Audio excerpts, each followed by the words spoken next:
बिस्मिल्लाहिर्रहमानिर्रहीम। अस्सलाम वालेकुम। इंसाफ न्यूज़ रूम में खुश आमदीद। मैं हूं डॉक्टर मोहम्मद फ़ारूक।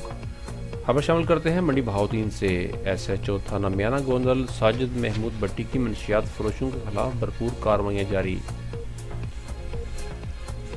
साजिद महमूद भट्टी ने मनशियात फरोशों के गिर्द घेरा तंग कर दिया।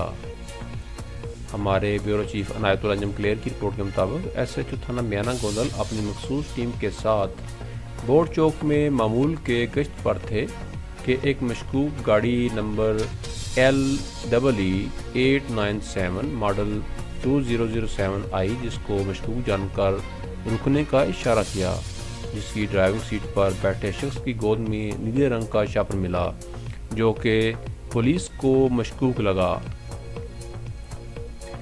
पुलिस के जवानों ने गाड़ी समेत इस शख्स को काबू कर लिया।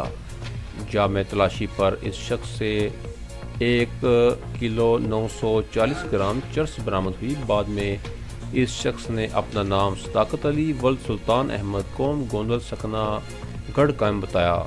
मुलज़िम के खिलाफ C9 का मुकदमा दर्ज करके मुलज़िम को हवालात में बंद कर दिया।